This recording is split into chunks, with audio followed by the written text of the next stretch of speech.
Hello learners, I am Momita and you are watching your favorite channel Geographia Momita Shown Creation. আজ আমি পশ্চিমবঙ্গ মধ্যশিক্ষা পর্ষদের test পেপারে geography page 200 অর্থাৎ 200 number পেজের 2 মার্কসের যে কোয়েশ্চেন রয়েছে তার সলিউশন নিয়ে এসেছি। কোয়েশ্চেনের অ্যান্সারগুলি বাংলা ইংলিশ দুটো ল্যাঙ্গুয়েজে দেওয়া রয়েছে। সো তোমরা পুরো ভিডিওটা দেখো ফার্স্ট থেকে লাস্ট পর্যন্ত অ্যান্ড কোয়েশ্চেনের অ্যান্সারগুলোর তোমরা এসএস নিয়ে রাখতে পারো। আর যারা নিউ আছো তাদের অবশ্যই বলবো চ্যানেলটিকে সাবস্ক্রাইব করে বেল আইকনটি প্রেস করে নাও সমস্ত রকমের নোটিফিকেশন পাওয়ার জন্য। সো দেখে নাও আজকের কোয়েশ্চেনের অ্যান্সার। দেখো 200 পেজের 2 নম্বর কোয়েশ্চেনের ফার্স্টেই বলা হয়েছে যে বহিঃবিধৌত সমভূমি বলতে কি বোঝো, অর্থাৎ বহিঃবিধৌত সমভূমি তার মানে হলো outwash plain. What do you mean by outwash plain? Answer, পর্বতের পাদদেশে হিমবাহবাহিত নুড়ি পাথর কাদা বালি প্রভৃতি জমা হয়ে অনেক সময় এক বিশাল সমতল ভূমির সৃষ্টি করে। এইরূপ সমভূমিকে বহিঃবিধৌত সমভূমি বা আউটওয়াশ প্লেন বলে। অনেক সময় এই ধরনের সমভূমির কোনো গর্তে হিমবাহ গলা জল জমে হ্রদের সৃষ্টি হয়। তার সাথে তোমরা উদাহরণ দিও। উদাহরণ, উত্তর আমেরিকার কানাডা ও মার্কিন যুক্তরাষ্ট্রে এ জাতীয় সমভূমি দেখতে পাওয়া যায়। অ্যান্সারের সাথে অবশ্যই এইভাবে বহিঃবিধৌত সমভূমির এই চিত্রটি তোমরা একটু করে দিও, তাহলে অ্যান্সারটা কমপ্লিট হবে। জিওগ্রাফি মানেই হলো অ্যান্সারের সাথে ছবি কিন্তু অবশ্যই দিতে হবে, ডায়াগ্রাম দিতে হবে অবশ্যই।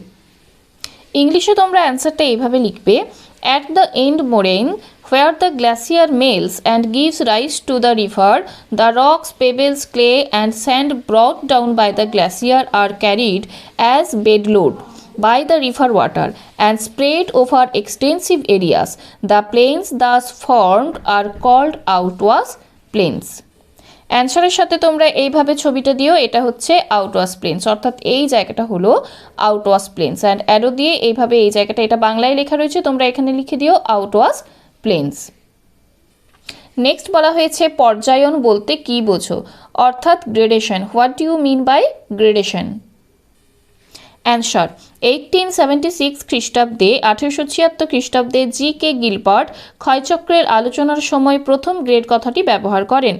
চেম্বারলিন, স্যালিসবারি প্রথম গ্রেডেশন বা পর্যায়ন শব্দটি ব্যবহার করেন। তাদের মতে বহির্জাত প্রক্রিয়াসমূহের একত্রে ক্ষয় ও সঞ্চয় কার্যের দ্বারা ভূমির উপরিভাগের অনিয়মিত বহু রূপরেখাকে একটি সাধারণ তলে নিয়ে আসার প্রক্রিয়াকে পর্যায়ন বলে। অন্যভাবে বলা যায়, পর্যায়ন হলো অবরোহণ ও আরোহণ এই দুটি প্রক্রিয়ার সমন্বিত রূপ। তোমরা চাইলে কয়েকটা বৈশিষ্ট্য অবশ্যই দিতে পারো। 3 মার্কসের হলে বৈশিষ্ট্য তো অবশ্যই দেবে, 2 মার্কসের হলে চাইলে 2-3টে দিতে পারো। অবরোহণ প্রক্রিয়ার মাধ্যমে ভূমিরূপের ক্ষয় হয় ও পর্যায়ন প্রক্রিয়া শুরু হয়। নাম্বার 2, ক্ষয়ীভূত অংশ স্থানান্তর হতে শুরু করে। নাম্বার 3, আরোহণ প্রক্রিয়ার মাধ্যমে ক্ষয়ীভূত পদার্থ সঞ্চিত হয়। নাম্বার 4, ভূমিরূপ ভারসাম্যযুক্ত সুষম ঢালে পরিণত হয়। নাম্বার 5, নদী এই সময় নিজের প্রারম্ভিক ঢালকে পর্যায়িত ঢালে পরিণত করে। নাম্বার 6, পর্যায়ন প্রক্রিয়ায় উদ্ভূত ভূমিরূপকে বলা হয় পর্যায়িত ভূমিরূপ। অ্যান্সারের সাথে তোমরা এই যে চিত্রটা দেখছো, এই চিত্রটা তোমরা দিতে পারো যে কিভাবে অবরোহণ এবং আরোহণের মাধ্যমে এইভাবে পর্যায়িত ভূমি বা সমতলীকরণ হচ্ছে। উঁচু ভূমিভাগ নিচু ভূমিভাগ কিভাবে আরোহণ এবং অবরোহণের দ্বারা এইভাবে সমতল ভূমিতে পরিণত হচ্ছে, এটাই হচ্ছে পর্যায়ন। In English, according to Chamberlain and Salisbury, gradation is a process by which the uneven and rough surface of the earth is gradually smoothened by erosion or deposition in order to attain a plain and polished landform. This is brought about by the exogenetic process by changing the heights of the different landforms. অ্যান্সারের সাথে তোমরা এই ছবিটা দিও যে এগুলো হচ্ছে Highlands. হাইল্যান্ডসগুলো ডিগ্রেডেশনের জন্য লোল্যান্ডে পরিণত হচ্ছে এবং যে জায়গাগুলো লোল্যান্ড ছিল সেগুলো ডিপোজিশনের জন্য অর্থাৎ অ্যাগ্রেডেশনের জন্য হাইল্যান্ড হচ্ছে। অর্থাৎ হাইল্যান্ড অ্যান্ড লোল্যান্ডের যে প্রসেসটা, তার দ্বারা এই যে সারফেসটা আমরা পেয়েছি এটা একটা ইভেন সারফেস পেয়েছি। সো এটা হলো গ্র্যাডেশন। নিচে লিখে দিও, এটা যেমন বাংলায় লেখা আছে পর্যায়ন, তোমরা লিখবে গ্র্যাডেশন, বাট ছবিটা সেম হবে। নেক্সট বলা হয়েছে বার্গশ্রুন্ড। বার্গশ্রুন্ড কাকে বলে? অ্যান্সার, পার্বত্য বা উপত্যকা হিমবাহের অন্যতম নিদর্শন হল বার্গশ্রুন। বার্গশ্রুন কথাটি জার্মান শব্দ থেকে এসেছে, যার অর্থ মাউন্টেন ক্লিপ বা পর্বত ফাটল। ফরাসি ভাষায় বার্গশ্রুনকে রিমাইট বলা হয়। পর্বতের খাড়া ঢাল দিয়ে হিমবাহ নামার সময় প্রবল হিমরাশির টানে পর্বতগাত্র ও হিমবাহের মধ্যে গভীর ও সংকীর্ণ ফাটলের সৃষ্টি হয়। এই ফাটলকে বার্গশ্রুন বলে। বৈশিষ্ট্য নাম্বার 1, এগুলি সাধারণত সার্কের খাড়া মস্তক প্রাচীরের নিকট গড়ে ওঠে। নাম্বার 2, এগুলি হিমবাহের পৃষ্ঠদেশ থেকে তলদেশ পর্যন্ত বিস্তৃত থাকে। নাম্বার 3, এদের গ্রীষ্মকালে দেখা যায়। বছরের বাকি সময় পাতলা তুষার দ্বারা ভরাট থাকে। নাম্বার 4, এগুলি 100 মিটারেরও বেশি গভীর হয়ে থাকে। তার সাথে তোমরা পারলে বার্গশ্রুনের এই যে ছবিটা দেখতে পাচ্ছ, এটা তোমরা করে দিও। Answer: A Bergstrand is a long, narrow crack developed at the source of the glacier. This is created when the mass of ice tends to flow down due to gravity, and the mountain wall tend to hold back the ice due to friction. এই ডেফিনেশনের সাথে এইভাবে তোমরা চিত্রটি অঙ্কন করে দিও। Next কোশ্চেনে বলা হয়েছে কেটেল হ্রদ কাকে বলে, অর্থাৎ কেটেল লেক। বহির্বিধৌত সমভূমির ওপর অনেক সময় কোনো ফাটলের মধ্যে গতিহীন বরফের চাই অবক্ষেপ দ্বারা চাপা পড়ে যায়। পরে বরফ গলে গেলে ভূপৃষ্ঠে যে গর্তের সৃষ্টি হয় তাকে কেটেল বলে। এই কেটেলে জল সঞ্চিত হলে কেটেল হ্রদ গঠিত হয়। উদাহরণ: স্কটল্যান্ডের অর্কন দ্বীপে কেটেল হ্রদ দেখা যায়। এই অ্যান্সারের সাথে তোমরা এই চিত্রটি দিও। এই যে ছোট ছোট দেখতে পাচ্ছ নীল নীল কালার, এগুলো হচ্ছে কেটেল হ্রদ। প্রথমে কেটেল তৈরি হয়েছে, তারপর তার মধ্যে এই জল, অর্থাৎ এই হিমবাহ গলে গিয়ে যে জল, সেটা ভর্তি হয়ে পূর্ণ হয়ে সঞ্চিত হয়ে কেটেল লেক সৃষ্টি হয়েছে। এটা হলো কেটেল লেক বা কেটেল হ্রদ। In English, what are kettle lakes? The meltwater from glaciers may get accumulated in holes created in outwash plains due to melting of detached mass of ice that might have been left partly or wholly buried. These are called kettle lakes. এই ডেফিনেশনের সাথে এইখানে যে চিত্রটি দেওয়া রয়েছে kettle lake, সেই যে ছোট ছোট লেকগুলো, এগুলো হলো কেটেল লেকস। সো তোমরা এই চিত্রটি ড্র করে দিও। নেক্সট 3.3-তে বলা হয়েছে তাল কি, হোয়াট ইজ এ তাল? অ্যান্সার: তাল শব্দের অর্থ হ্রদ বা জলাভূমি। কুমায়ুন হিমালয়ে হিমবাহ দ্বারা ক্ষয়ের ফলে বহু অবনত অংশের সৃষ্টি হয়। পরবর্তীকালে এই অবনত অংশে জল জমে হ্রদের সৃষ্টি হয়। এই হ্রদগুলিকে স্থানীয় ভাষায় তাল বলে। এছাড়া গাঙ্গেয় সমভূমির জলাভূমি বা হ্রদগুলিকে অনেক স্থানে তাল বলে। উদাহরণ: নৈনিতাল, ভীমতাল, সাততাল প্রভৃতি কুমায়ুন হিমালয়ের উল্লেখযোগ্য হ্রদ। In English, the word Tal is derived from Hindi word talav, meaning lake. In the Kumayun range of the Himalayas, numerous depressions have been formed due to erosional activities of glaciers.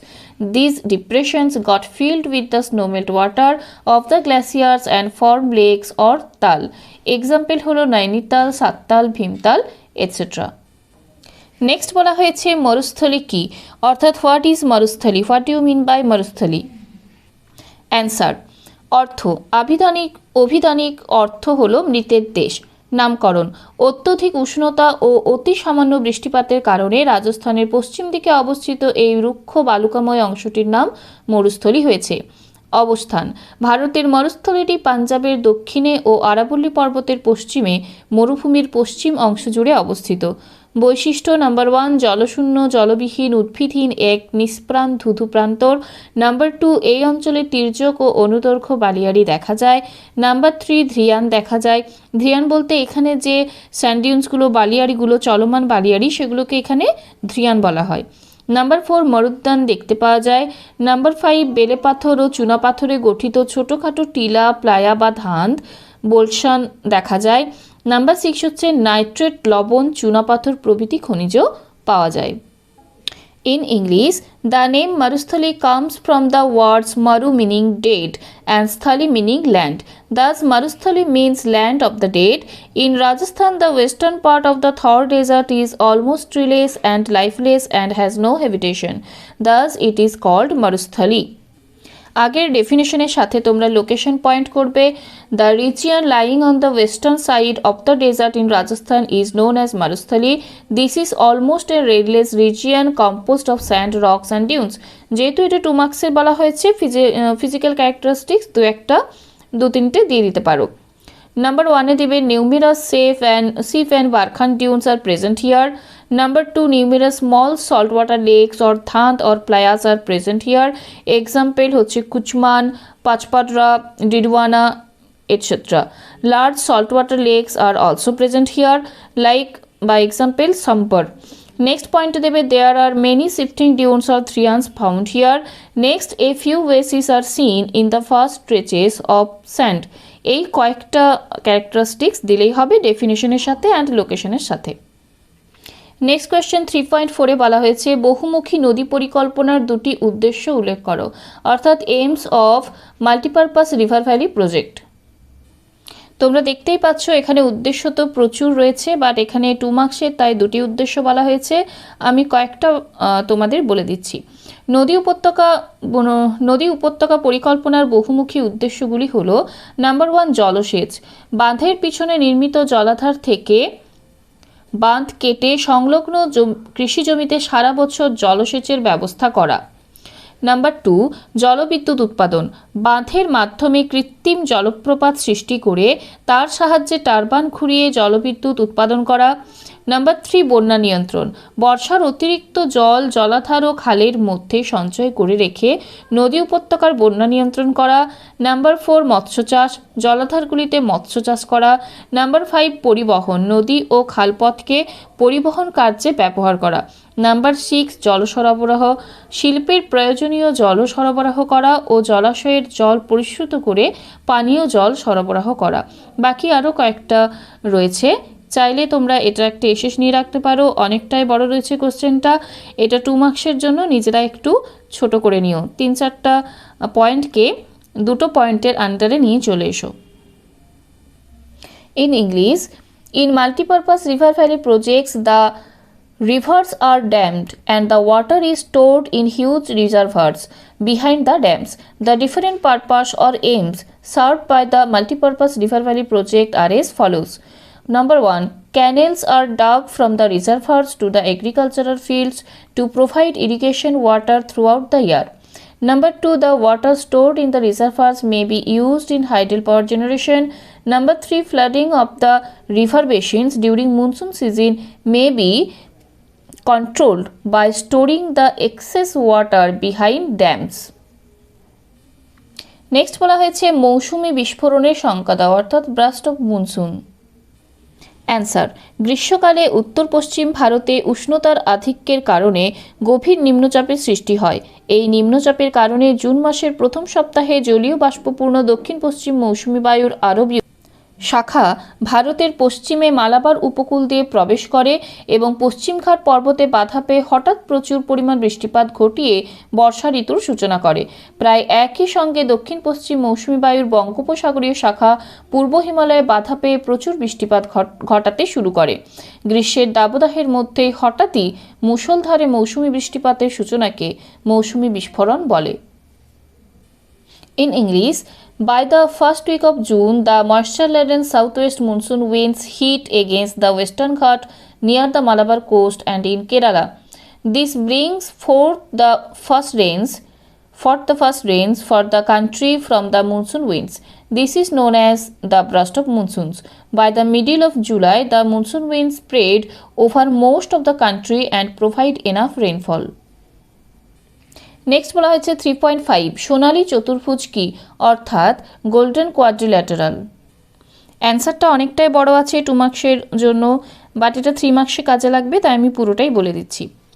ভারতের উত্তরে দিল্লি, পূর্বে কলকাতা, দক্ষিণে চেন্নাই ও পশ্চিমে মুম্বাই এই বৃহৎ 4টি metropolitan শহরকে যুক্তকারী 4 বা 6 লেন বিশিষ্ট সড়কপথ সোনালী চতুর্ভুজ নামে পরিচিত।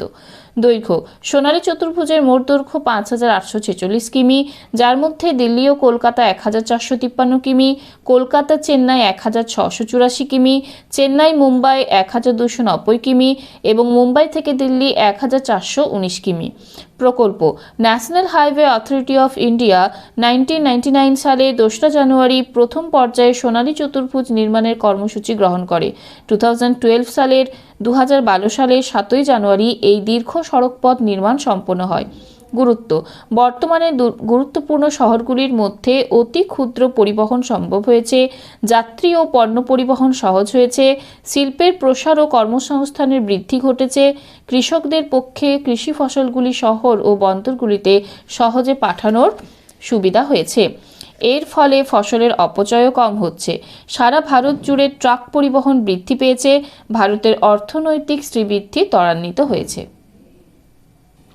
In English, the Golden Quadrilateral is project taken up by the NHAI to build national highways connecting the 4 metropolitan cities of India, namely Kolkata, Delhi, Mumbai and Chennai by 6-lane highways. They serve as an important base in the construction of other national and state highways and other types of roads that spread like a net over the country. It is the largest highway project in India. Next বলা হয়েছে ধারণযোগ্য উন্নয়ন কি, অর্থাৎ sustainable development. Answer: পরিবেশবিদ এভা Balfour প্রথম sustainable development শব্দটির ব্যবহার করেন। এর বাংলা অর্থ হল ধারণযোগ্য উন্নয়ন বা স্থিতিশীল উন্নয়ন বা স্থায়ী উন্নয়ন। সংজ্ঞা: ব্রুটল্যান্ড কমিশনের মতে ভবিষ্যৎ প্রজন্মের প্রয়োজন মেটানোর ক্ষেত্রে কোনো আপোষ না করে বর্তমান প্রজন্মের চাহিদা মেটানোর জন্য গৃহীত পরিকল্পনাকে ধারণযোগ্য উন্নয়ন বা সাস্টেনেবল ডেভেলপমেন্ট বলে।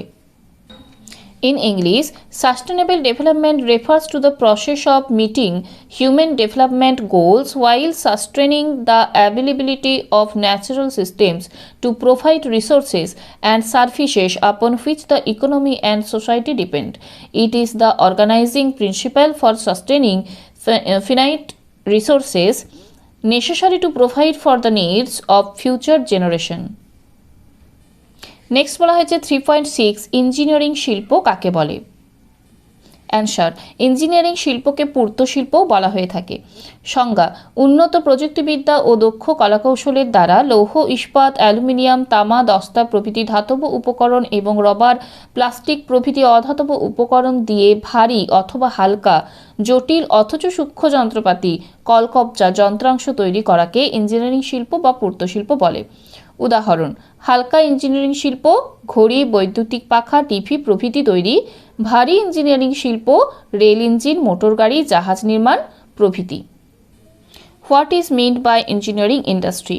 The industries which mainly use different metals as raw materials, especially iron and steel, to manufacture various instruments, machineries and appliances are called engineering industries. Engineering industries can be of two types. Number 1, heavy engineering industry like automobile industry, and number 2, light engineering industries like wristwatch industry. Next বলা হয়েছে অনুসারী শিল্প কাকে বলে, অর্থাৎ what you mean by downstream industry. এই কোয়েশ্চেনটা আমার মনে হয় আমি প্রত্যেকটা পেজে রিপিট পাচ্ছি, সো এটা একটু ইম্পর্টেন্ট আছে, তোমরা একটু ভালোভাবে দেখে যেও এক্সাম দিতে যাওয়ার আগে। কোনো বৃহদায়তন শিল্প থেকে যেসব দ্রব্য উৎপাদিত হয় সেই সব শিল্পজাত দ্রব্যকে কাঁচামাল রূপে ব্যবহার করে গড়ে ওঠা ছোট ছোট শিল্পকে অনুসারী শিল্প বা ডাউনস্ট্রিম ইন্ডাস্ট্রি বলে। উদাহরণ: পেট্রোরসায়ন শিল্প থেকে উৎপন্ন প্লাস্টিক বা পিভিসি শিটকে ব্যবহার করে বহু প্রকার প্লাস্টিক শিল্প গড়ে উঠেছে, যেমন চেয়ার, টেবিল, বালতি, মগ প্রভৃতি। The industries which use the finished products to big industries as their own raw materials are called downstream industries. Example: synthetic fiber from petroleum. So এই হলো আমার আজকে 2 মার্কসের সলিউশন। ভিডিওটি যদি তোমাদের ভালো লেগে থাকে তাহলে অবশ্যই লাইক করো, প্রচুর কমেন্ট করো। কমেন্টে তোমরা এটা জানাতে পারো তোমাদের যদি কোনো কিছু রিকোয়েস্ট থেকে থাকে, অর্থাৎ রিকোয়েস্টগুলো তোমরা কমেন্টে জানাতে পারো। ভিডিওটিকে প্রচুর শেয়ার করো, ফ্রেন্ডদের সাথে শেয়ার করো, শেয়ার করে সবার কাছে পৌঁছে দাও যাতে সবার একটু হেল্প হয়ে থাকে। অ্যান্ড চ্যানেলে নিউ হয়ে থাকলে অবশ্যই চ্যানেলটিকে সাবস্ক্রাইব করে বেল আইকনটি প্রেস করে নাও সমস্ত রকমের নোটিফিকেশন পাওয়ার জন্য। সো দেখা হচ্ছে তোমাদের সাথে আমার নেক্সট ভিডিওতে। Till then take care yourself, stay safe, bye by.